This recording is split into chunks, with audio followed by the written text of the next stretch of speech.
Morning and welcome everybody to this webinar. What we're going to do is spend a couple of minutes for people to close off their last meetings before we get started. But I thought that as a teaser to set the scene, we've actually posted a live webinar question that you see displayed on your screen. And I thought we would actually do justice to the title of this webinar by indicating whether you think that you are feeling the heat or under fire. If you are, please indicate that this is completely anonymous. And if you want to post in the chat why you feel under fire or you think that there are other issues that we haven't covered in this particular poll question, please do let us know. It'll be great to get some interactivity from the get-go on this webinar. Just a bit of housekeeping from ourselves there. We plan to discuss, share, and have a really good chinwag about some of the issues that are keeping you up at night, and also want to make sure that you get full value by answering some of your questions. I think that given the number of people on the webinar, we'll struggle to actually answer everybody's questions, but we'll try our best. With myself, Philip Allen, and colleagues from Bovill, as well as Elephants Don't Forget in the form of Adrian Harvey and also Mark Spears as well. So if you want to get in there first and post in your questions, you can do so anonymously by posting in the speech bubbles. So the two speech bubbles at the top of your toolbar.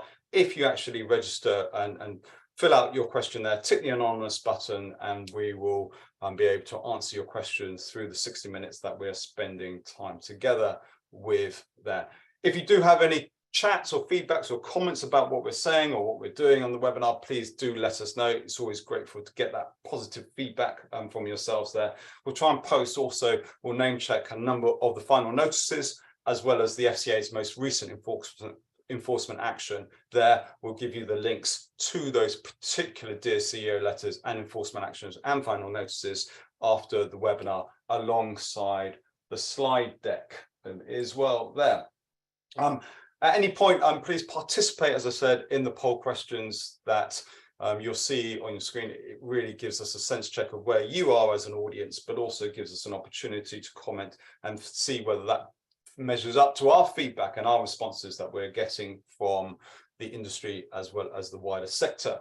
There's an opportunity at the end of this webinar to subscribe to both Bovill's thought leadership on AML and financial crime, as well as the latest thought leadership on that side on conduct and culture from Elephants Don't Forget as well. So thank you very much for that poll. We will post that. It'd be quite interesting to play in our panelists here. I don't know if you can see it on the screen, Mark and Adrian, but certainly the lead answer on my screen is 56%. So dealing with an ever-evolving regulatory and financial crime compliance landscape seems to be the lead answer, followed by 37% establishing a culture as well. Third answer is overstretched, coping with the talent shortages. Mark, no real surprise there, Philip. I think yeah, you know, we're going to come on to some of the cases and some of the sort of themes that are coming out in our clients during this seminar. But I think that sort of acceleration of regulatory scrutiny, and also sort of different challenges from criminals themselves, is really challenging a lot of firms. So we'll cover some of that later on. But I think Adrian, on the culture thing, we'll also touch on that as well. Yeah, it doesn't surprise me at all. Point of order, Philip, I can't see the poll, but I rely on you to tell me what the poll's saying for whatever reason. But yeah, it doesn't surprise me at all, actually. Doesn't surprise me at all. Nearly 40%. Yeah.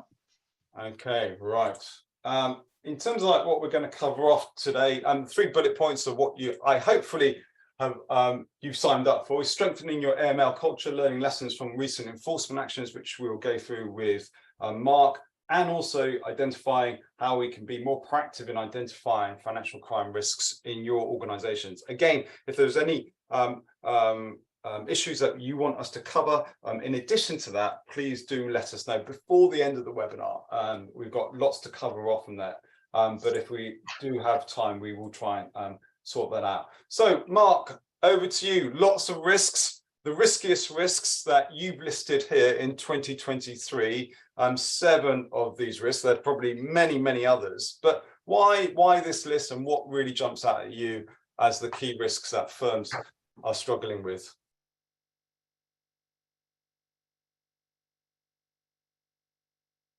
Hello.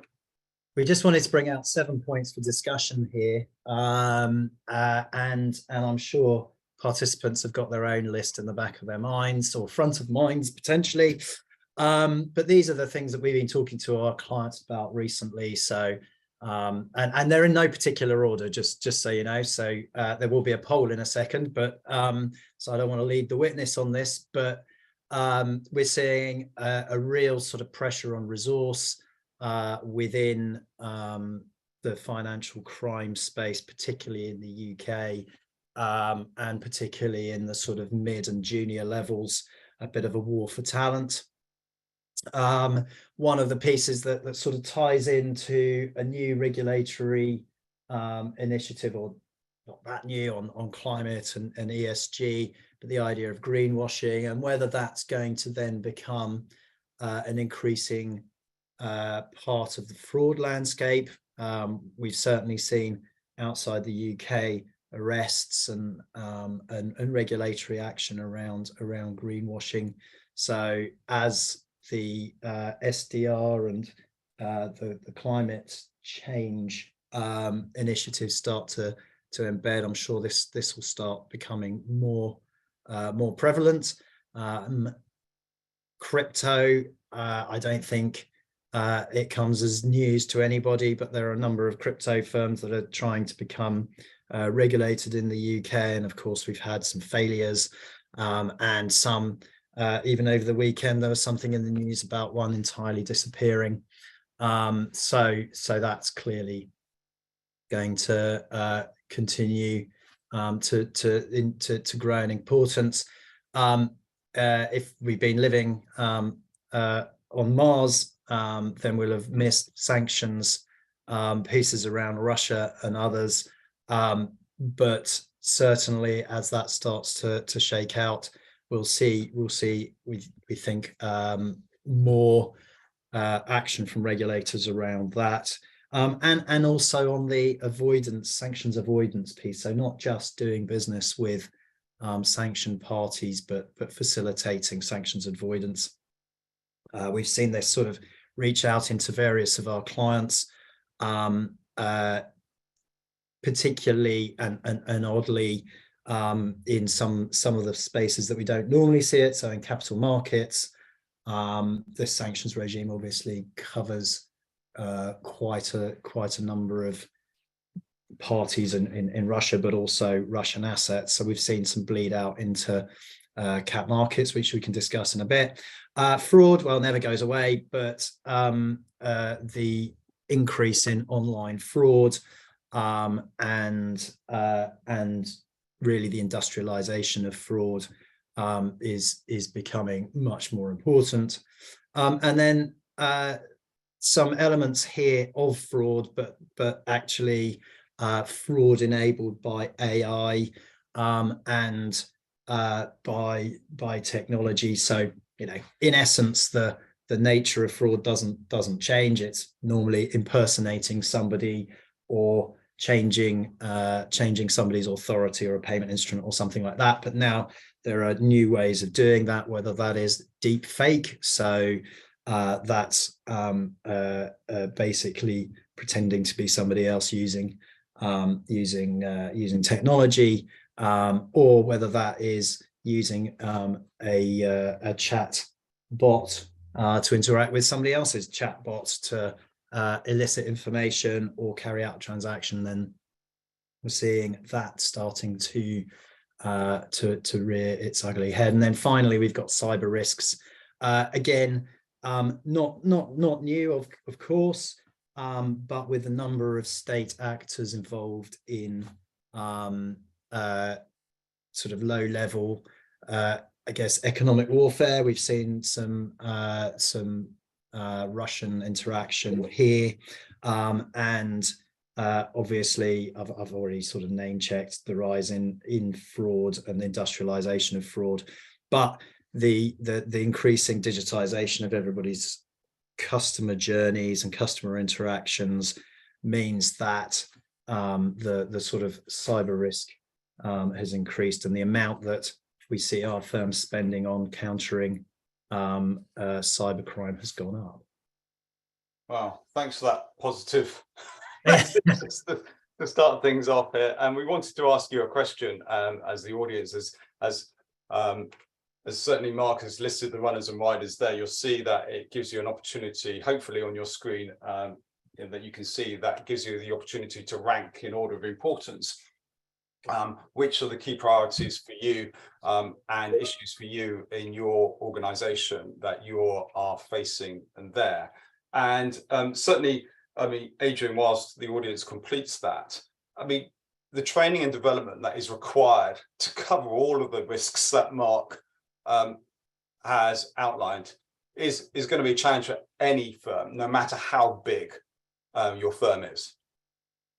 Yeah, to be honest, I know we've been practicing for this webinar, but I didn't really quite realize until Mark put it into reality there just how significant an issue this is. Because if you look at how the majority of firms approach training their employees in relation to this, I wonder just how many of those areas that Mark went through there, and they're just his sort of top 7, yeah, firms recognize that they train for authentic competence in those areas, as opposed to perhaps just ticking a box and saying we train these people.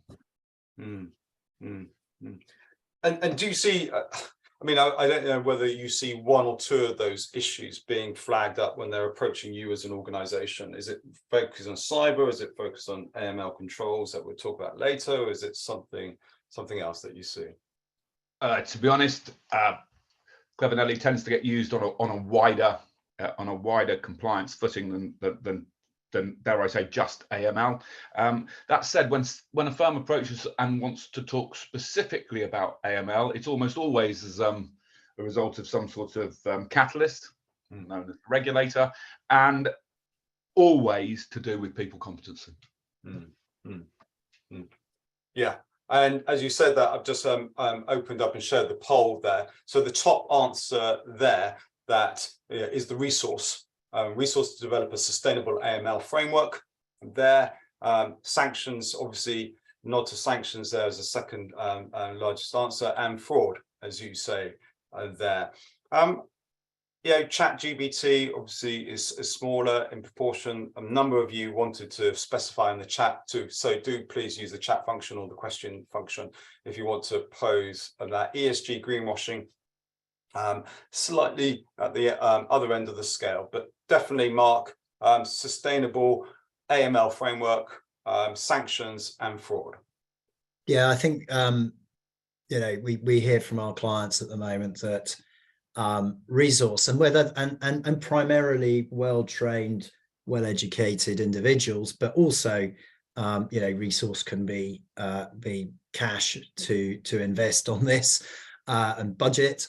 But I think primarily we're hearing that there's a bit of a tight market on individuals and that can either take on the MLRO role, or further on down the chain, people who are fantastic investigators to look at whether it be clients or transactions and clients, and sort of make connections between financial crime and what's going on in the firm themselves. If it wasn't slightly challenging news on the risk front, certainly on the regulation front, firms have got their work cut out, haven't they? Yeah, I mean, we saw in that first poll that people are concerned about the change in regulation and what regulators are doing, and also the nature of the risk. So, we've called out 4 here. I'm just going to talk about a couple of the pieces that we think are going to be important for firms to think about.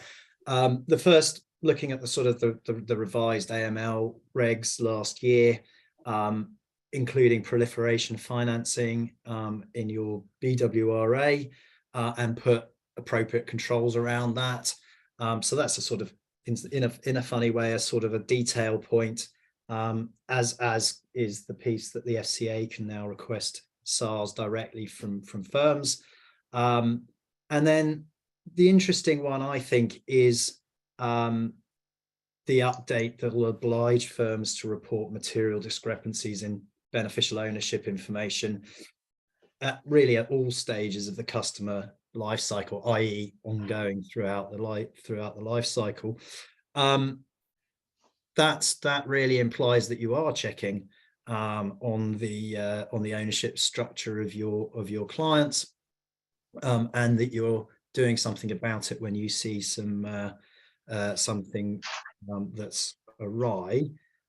There's also, as part of the I guess the ongoing news around Russia, but also generally the UK's position around corruption.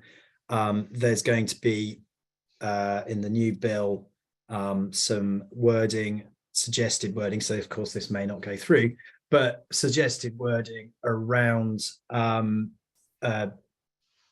overseas companies or overseas owners of UK property and companies, and if they don't disclose who the ultimate beneficial owner is, then there'll be some form of sanction in terms of penalties or prosecutions around that. So that's quite an interesting one there.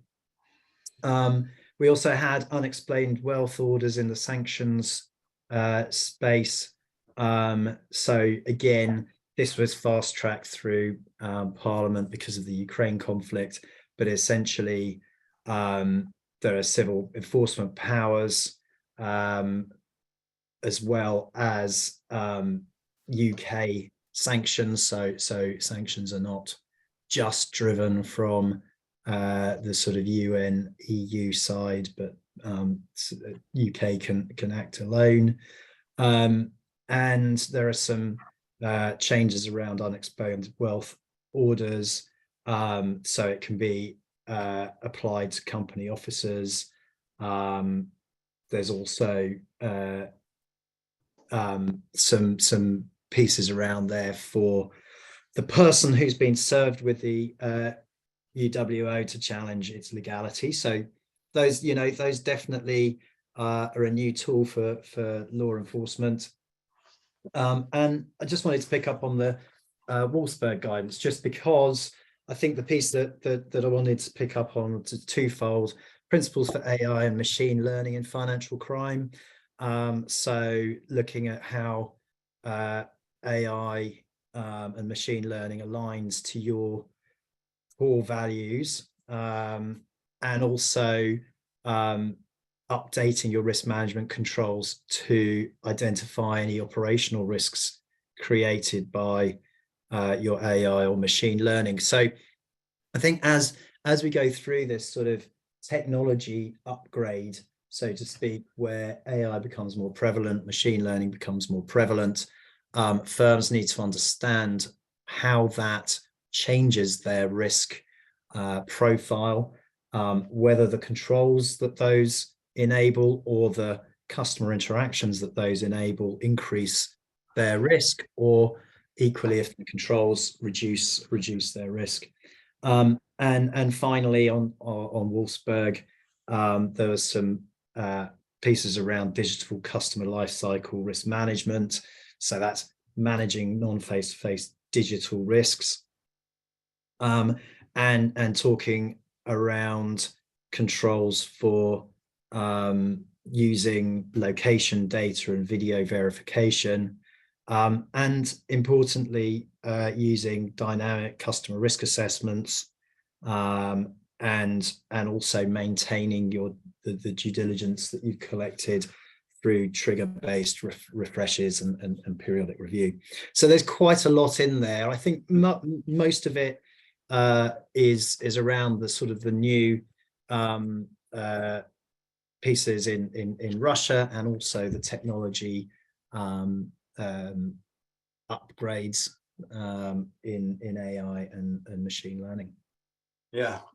Dovetailing on what Marcus just said, Adrian, I picked up, I don't know if many of our audience have picked this up as well, Compliant Advantage Global Compliance Report said this year, when asked, they asked 800 C-suite and senior compliance decision makers, they asked which area of their compliance function would be at risk in an audit. 48% of firms, the highest proportion, told them it would be their knowledge of regulations, the type of regulations that Mark has just actually listed there. That's worrying, isn't it? Yes, it is worrying, and I don't have the poll to reference, but wasn't the number one answer on this poll also something about keeping up to date with the regulations? More than 50% of the audience. Correct. Yeah. Keep that. Yeah. I mean, look, it's incredibly complicated, and I'm going to keep coming back to the extent to which firms have believed they have adequately invested in ensuring not just the compliance professionals in the organization, but the rank and file, the first line, really understand this stuff. Because as we'll come on to talk about, it's fundamental to fin crime success, I think, is that competence throughout the firm, not just in isolated places. Yeah.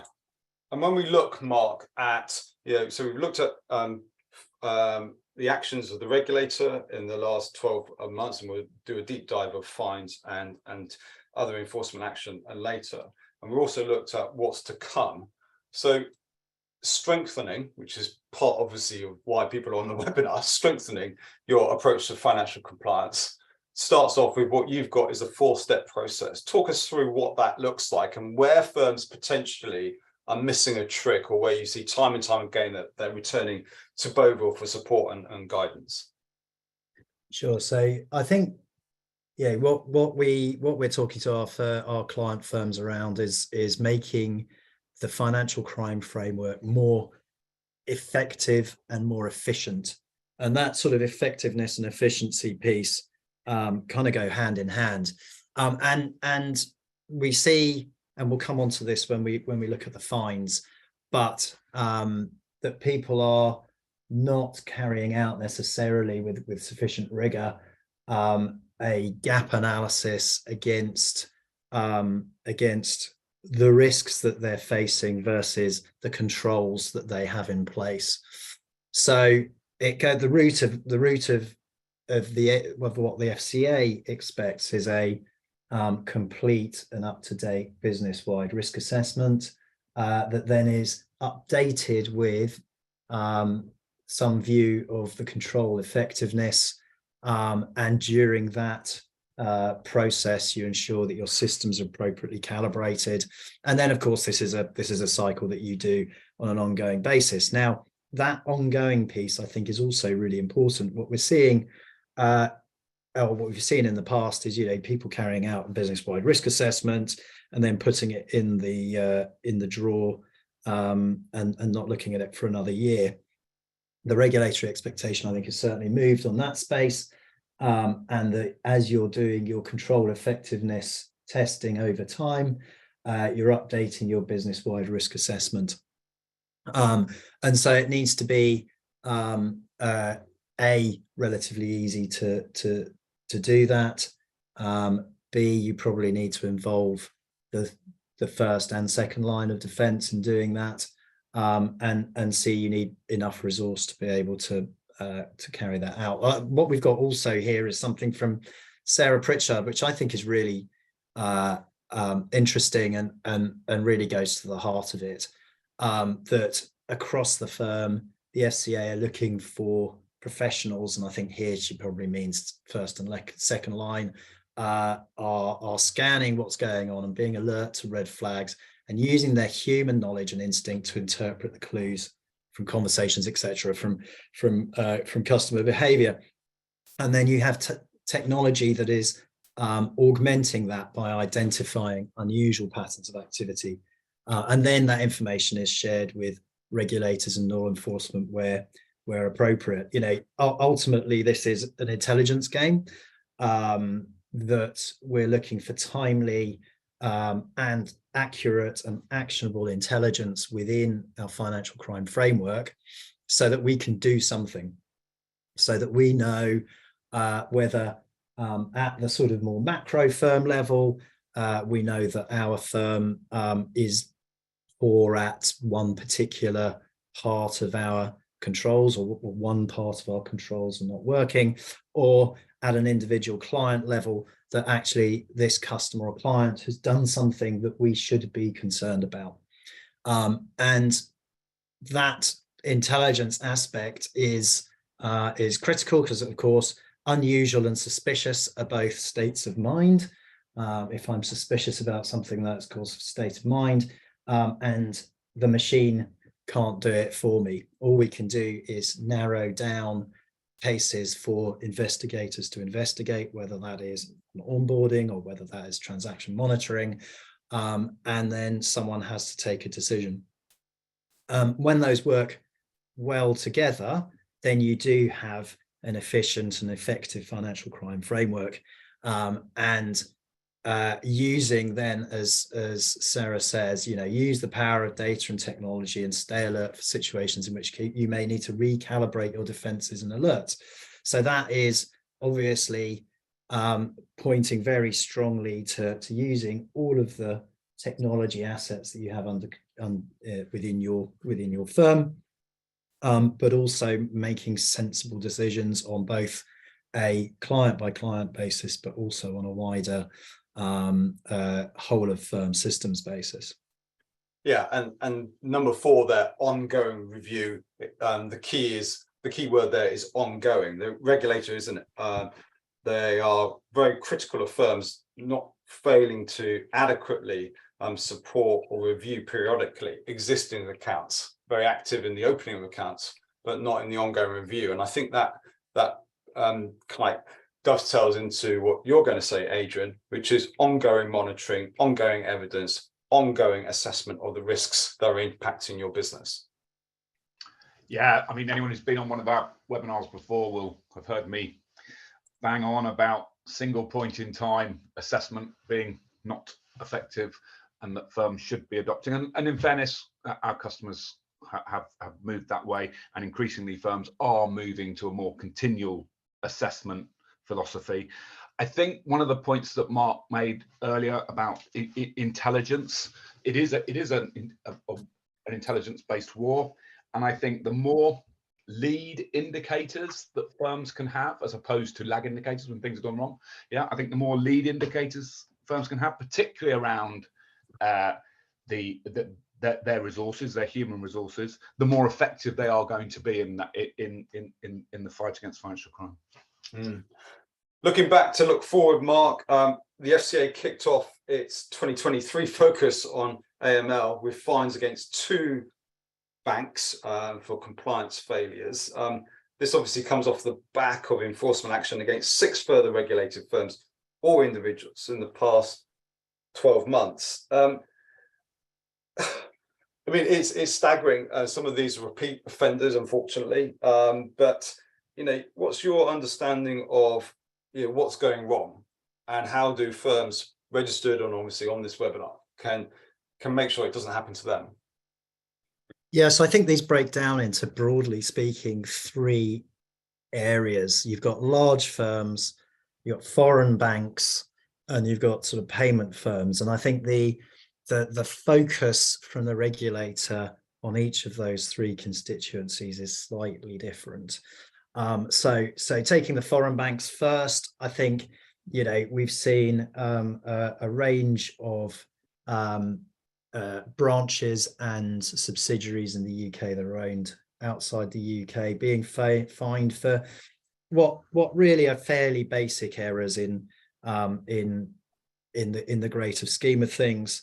There are higher risks in some of them, so trade finance, PEPs, and cash being 2 of the higher risk areas that have been highlighted in those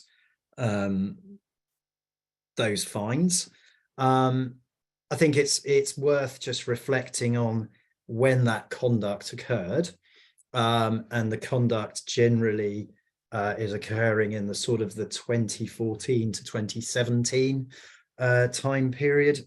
And so what we're seeing is it maybe slightly older fines coming out, or rather there's been maybe a section 166 process or something like that which hasn't gone well, and the regulator has then turned to enforcement.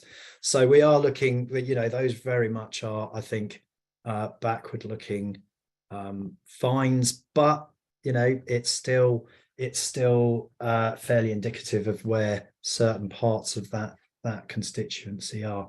Then on the large firms, so this is large sort of complex banks mainly, the issues tend to be around either a governance piece, and there's some sort of complex governance question, and a confusion about who's responsible for what. Maybe the 3 lines of defense aren't working out quite so well, and there are some specific pieces called out in several business banking areas around what the bank knew or didn't know about their client at what time, and we're seeing, and I mentioned payments firms, we're seeing the FCA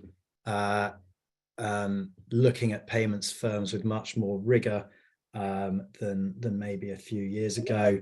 There are a number of the fines reference payments firms, and it's an interesting one where I think the regulator sees that some of the smaller payment institutions, EMIs, are a weak link in the anti-money laundering framework, and so have been concentrating on those.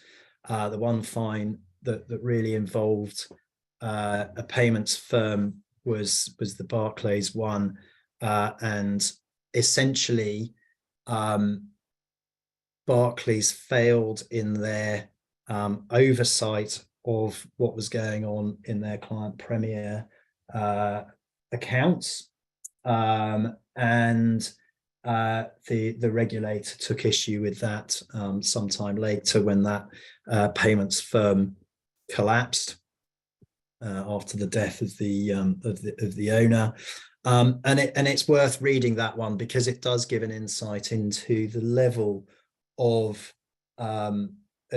care and oversight that the regulator is expecting firms to have over their even business banking regulated firm accounts.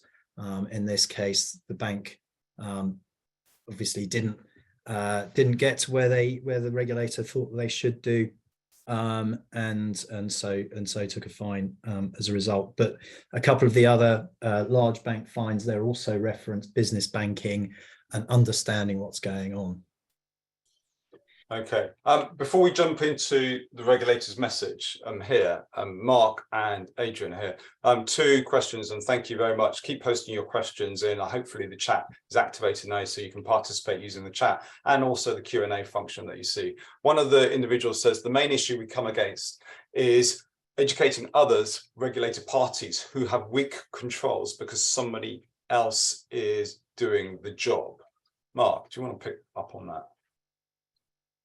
Yeah, I mean, I think that's the nub of this Barclays fine, is that the rules, the regulations allow you to place some reliance, and we can have a debate about exactly what that really means. But generally, if you're dealing with a regulated firm in the UK, you're allowed to generically treat them as lower risk. In some cases, rely on them for collection of CDD and that sort of thing. And you're right. Some parts of the industry are not as sophisticated as banking, or theoretically not as sophisticated as banking, and therefore the regulator is expecting you to take some form of or form an opinion about the anti-money laundering controls of those other regulated firms. We see it quite a lot in the fund admin, fund manager type space where there is a little bit of a sort of a slicing and dicing of the value chain. So that's one area where we see people looking at the quality of information collected by, for instance, the fund administrators, but also you know, in the capital market space, in higher risk business, we're seeing people go after information at their client firms or counterparties about their financial crime processes and procedures. So yeah, I think trying to get everybody up to the same level is difficult, right? Yeah. Adrian, I want to come in on that before we go back to the key themes and wrap enforcement action, as well as the latest Dear CEO letters up. A question that was posed to both of you: if NatWest, HSBC, Santander have been found for poor basic AML processes / oversight over the last few years with significant FCA fines, when they should have been at the highest level of oversight and resources and staff as well, can smaller firms with less resources, funds and staff confidently ensure they are doing it well? Yeah, I was going to answer it in a thank you. So it's easier for me to talk than type at my snail pace. So I think this goes to, in some instances, this point about culture. I think some of these big firms are, certainly around the fines, they're reaping rewards of I think, quite a cynical approach. It's almost like historically there's been a race to the bottom for employee competency. It's almost like the lowest possible cost to tick a box. Now, that's, as Mark says, these fines relate to periods 4 or 5 years ago. What we're seeing now is, in particular, is these larger firms, mid-market, larger firms, almost rapidly reversing that position and moving away from this sort of tick box compliance, whatever you want to call it, single point in time, to a more authentic continual assessment model. Now, how does that relate to smaller firms? Well, generally speaking, some of the much smaller firms, I don't think particularly engaged in that activity in the first place. So they may well find themselves in a better position than perhaps some of the large firms who race to embrace a super cheap box ticking approach. Yeah, absolutely. And Mark, you see, you've wrapped up these key enforcement actions and fines into 5 key areas. Do you want to pick up 1 or 2 that I think that if firms actually focused on, that they would avoid, address, and actually overcome some of the challenges that most recent fine holders or recipients of fines could have or should have addressed? Yeah, I think it's probably one to look ahead at, rather than, you know, what we're seeing at the moment within our clients, rather than necessarily what was, you know, as Adrian just pointed out, you know, 4 or 5 years ago. But what people are trying to do is make their financial crime framework more efficient and more effective, and using technology to do that. And there are 2 things that we've seen coming up recently. One is that when they're putting in those new digital tools, they're going in so quickly and at such a pace that they're not tested necessarily with the same amount of rigor that they might have done in the past. There's a very speedy adoption of some of these things, which then sort of get tested in live, as it were. And also it's thinking about how the last couple of years, with the increase in the digital customer journeys, how that actually changes your risk, and should you do anything differently. And here again, at the onboarding stage, certainly, where people are using digital channels, it's entirely possible that you can have a client who comes to you, sends you a picture of their ID, you carry out some sort of credit check in the background, and an ID in the check in the background on the address and the individual, and really thinking through whether that is truly effective, or whether you should do some sort of penetration testing. We sort of referred to cybercrime at the top, that idea that you try and break that system. So in this case, you put through some fake IDs and see what happens, or you put through some names that are close to or are sanctioned individuals, and you make sure that those actually do flag up. Sorry, Mark, are you saying that that doesn't happen, or doesn't happen frequently enough to test? It doesn't happen frequently enough. I think some firms out there are doing that, but I think that it's an area that firms need to improve on. Okay, all right. And yeah, it's quite interesting when you see some of the fines, and certainly we'll post some of the final notices of the most recent actions. That, Adrian, when we look at the poll question, which I'll post up now, it's staggering to think that some fines were forewarned of action against them and still didn't do anything about it. Yeah, and so they actually were reminded of, saying we came back here 2 years ago and you still hadn't done anything about it. And in some cases, they hadn't even followed their own processes and procedures there. It's staggering that the penny didn't drop, and hence why the enforcement action was taken by the regulator there. And you talk about spirit and letter, don't you? Spirit and letter. Do you want to unpack that whilst people populate the polls? Yes, for sure. Thank you. And also, I'll come to spirit and letter. I noticed there's a couple of questions in the Q&A that are probably too complicated for us to answer on this session, but we will write back to everybody and answer any questions posted in Q&A. So spirit and letter. Yes, I think that inevitably some firms have taken the stance that they will comply with the letter of the law and, for example, demonstrate, look, we train these people, for example, here's the evidence that we've trained them.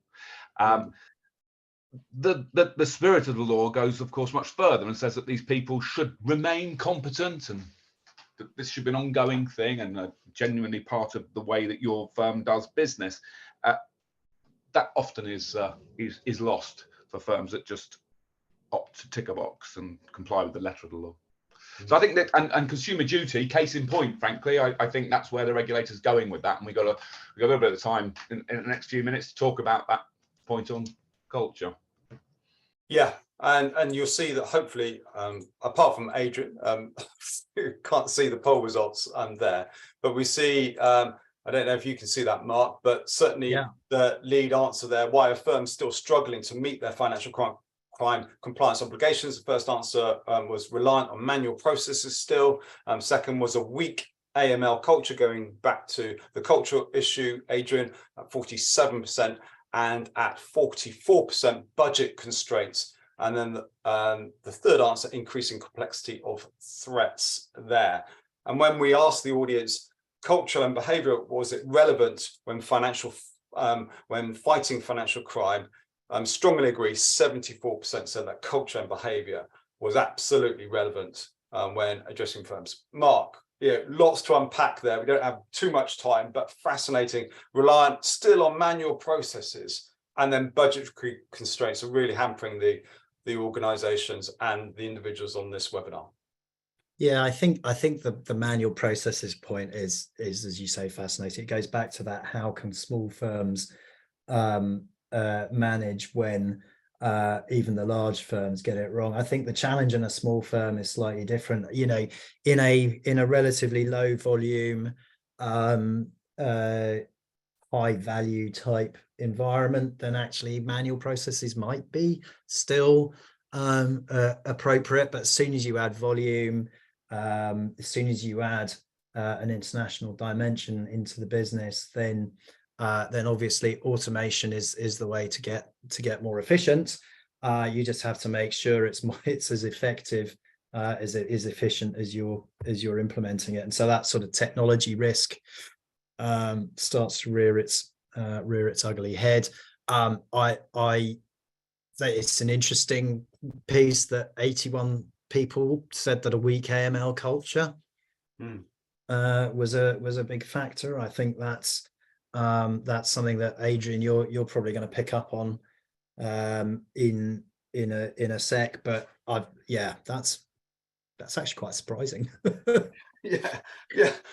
Adrian, I mean, we were talking offline before the webinar. We're talking about, it must be quite frustrating if you're a senior manager and you've continued to invest heavily in financial crime controls, and maybe, when approached with a spirit of what you should be doing, because you've been on this webinar, because there'll be many people on this webinar be saying, yeah, you know what, we've got to raise our game, we've got to do this, we've got to do that, but they're faced with the budgetary issue. And suddenly somebody pushes back against that. Yeah, that's interesting. I think, Mark, we should have a chat. I wasn't surprised at the culture point. I think that controls per se, I mean, controls are essential, yeah, but on their own, in isolation, but they won't work. Not that they don't work, they just won't work. So if you've got a crappy culture in relation to financial crime, no matter what controls framework you've got in place, you're going to break the law, because I think culture trumps, fancy controls, to be honest. No, you're right. I was just surprised that so many people think that they've still got a weak culture after all this time. Absolutely, that if you have the wrong culture, or your culture's not supportive of doing the right thing. Isn't that about budget? We firms are saying, or professionals on this call are saying, cultures or weak culture. How much is being invested to change that? And budget, wasn't that the second point? Yeah, correct. Yeah, so if you have budgetary constraints in this area, is that or you feel that you have a low resource base to use, is that evidencing good culture at the board, who are there to set budgets and allocate them out? Absolutely right.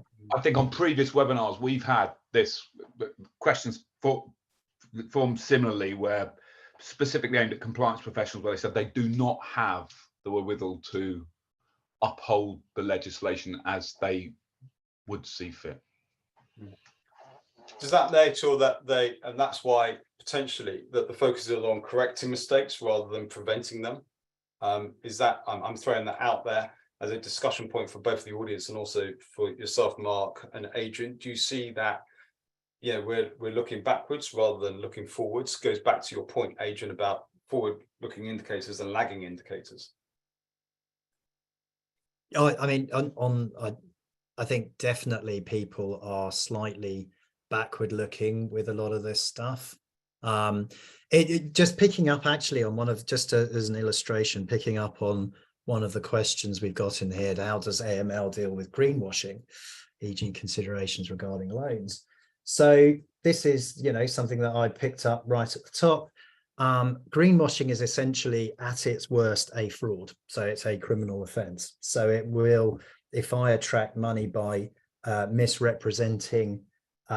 criminally misrepresenting an investment, then just like any other fraud, that's going to produce the proceeds of crime, because whatever money I earn out of my criminal misrepresentation then becomes proceeds of crime. So as people are thinking about their exposure in this space, I think that would be a forward-looking piece to look at. Is, okay, we deal, I'm just random fact pattern, we're a fund who buys assets, and we're going to implement ESG within it. How are we going to deal with firms where we do a due diligence, or an asset that we do due diligence on, and we find out that they are not actually they don't actually have the ESG characteristics that they represent, that they do? Is that criminal risk representation or just misrep? I think that's something, as an industry and as individual firms, people need to have a think about. Interesting comment, Adrian, that Paul posts in the chat. Thank you. Get off the fence, Paul. 100% agree on culture. AML is seen as a compliance thing, even to the point compliance are expected to cover off the KYC requirements so that consultants to get on with the interesting stuff like making money. There, question mark there. I think your first point, though, about the compliance thing and the focus maybe in different places, Adrian, thinking is either on focusing on controls or culture. It's probably the wrong exam question. It's actually both, isn't it? I would debate if you can have one. You just can't have I'm all in one bucket. You need both, and I think Paul, it's a really helpful comment. Thank you very much. It's a nice build. We see it a lot, and if there's a single topic in the compliance space that we are engaging on now more than ever, it is this topic of culture and how can you help. And I think there is an acceptance that perhaps most firms on the webinar exist to make a profit, so they're commercial organizations, but there is an acceptance that perhaps that's gone too far and there needs to be a slight rebalancing, and that culture needs to be fair, and firms should still make a profit. We want to obviously end this webinar on a high. We want to tell people how to develop that. The culture issue is a big issue in firms, and certainly indicated from the poll results that we've had today there. From your experience, because I think it's critical that lessons are learned from other sectors, your time as a senior manager at an energy company probably gives a very good playbook, Adrian, to how firms can actually start building and embedding and developing that robust culture. Yeah, I'm going to call them out. It's something that the firm should be super proud of. E.ON's the business, essentially a German engineering business that happens to be involved in the energy market. They had a safety challenge in so much as employees were getting hurt at work, and one could have dealt with that in a number of ways. One could have dealt with it really quite cynically and ticked some box and done some training. What E.ON did was actually implement a group-wide strategy, which they named ONE, O-N-E, ONE. And ONE was because the first point on any meeting held anywhere in E.ON would always be safety. And that came from the top. The exec board, group board, first bullet, safety, employee safety, right down to team leaders out in the field, putting up a mast, safety. And that business went from, let's say, a relatively dangerous business to work in certain places to perhaps, I would suggest, the safest in its class. And that was a cultural decision. So I read some of the comments that, it's about priorities. I dare say if the exec of E.ON had made a different prioritization, then they would still be hurting a lot more people. They didn't. They decided this is a priority and we are going to fix it. And they did. So when we look at competing priorities, we've got the budget, but we've got competing priorities. I think if your firm decided, let's be honest, if the exec decided this is a priority, it is going to get done. End of. Yeah. I think that's an amazing example, and also health and safety in the UK is one of those things that always gets a badge of being, this horrendous set of regulation, but it's actually an outcomes-based regulatory regime, and the outcome is don't hurt people and don't have people die on your building site. And how you actually go about that and how you implement it is actually down to your down to the individual firms. So it's a really good and close I guess analogous to what we have in other areas of conduct regulation in the UK. I think that's a great example. And we still see, though, Adrian and Mark, though, whilst we see in time and time again, the two final notices in January of this year flagging training. And I use training because I think it's a key cultural indicator, like you said, Adrian, that in 2021, 45% of final notices by the FCA still flagged training as inadequate or inefficient. We see in the two final notices this year, training didn't even take place on AML.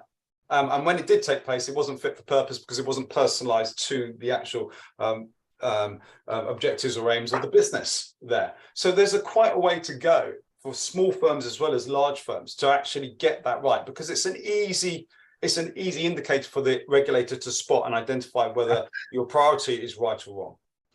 Yeah, I wrote a paper just recently, Philip, it's probably what you're referring to, that slightly contentious point that I'm not a regulator, but I am a pragmatist.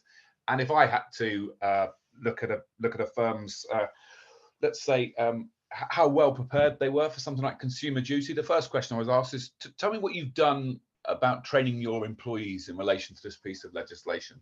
And as soon as the firm got out there, well, we trained them all and here's the evidence, tick the box, that would be the red flag to say to me that you're approaching this in the wrong way. Yeah, so your mindset is in the wrong place. You've got the wrong culture. You're ticking a box. You're bolting this on, to use regulator speak. Yeah, this is not inbuilt in your organisation.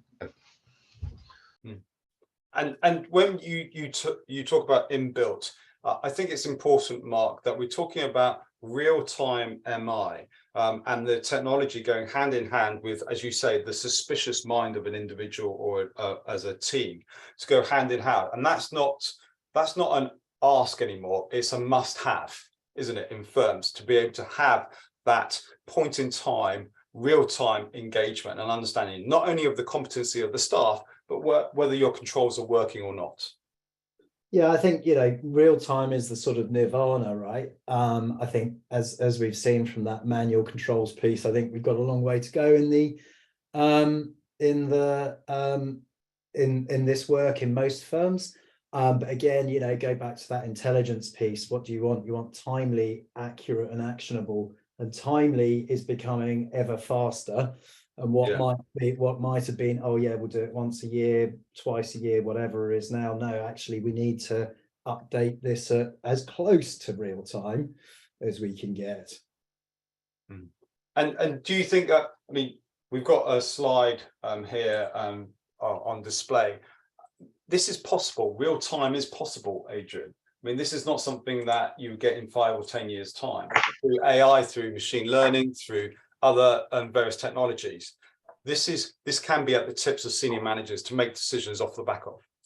Yeah, there's I mean, the technology exists, right? It's what we do for a living. So during our time at Eon, Dan Gray, co-founder, was the CFO there.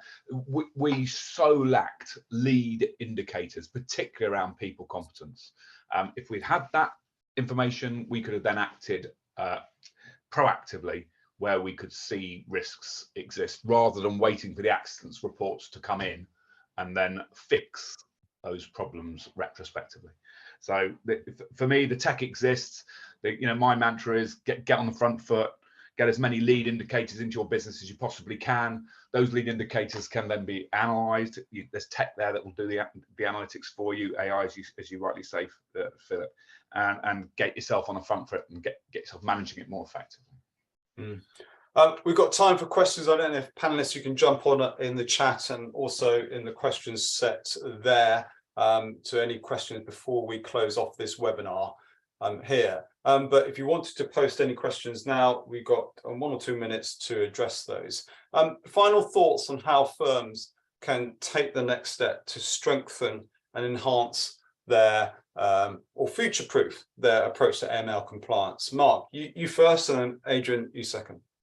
Yeah, I think quite a lot of the comments that are coming up probably indicate this, and some of the fines that I referenced, this sharing of responsibility between the first and second line, making sure that the first line are taking responsibility for doing a lot of that sort of monitoring and thinking around what is suspicious in their client base. That would be a really great place for people to think through, and that includes then improving the culture across all 3 lines of defence, but particularly they have called out the first line, and finally thinking through how the technology can help you, but also how it knits together. And how you can use it to build that really effective and efficient financial crime framework. Brilliant. Adrian, final thoughts? Yeah, I think it comes down to people. I think I really like one of the phrases that Mark was talking about, which was this suspicious mindset. And I think really the optimal position would be to have a first line of defense that is authentically vigilant, competent, and suspicious. And I strongly suspect that isn't going to come from a training regime that's single point in time. So yes, and I think somebody in the questions asked a question about the regulator being more evidence based. Absolutely, I'm a big advocate for evidencing. I am simply questioning the validity and authenticity of evidence that relates to a single point in time training intervention, as opposed to a continual assessment methodology which ensures the ongoing competence of people.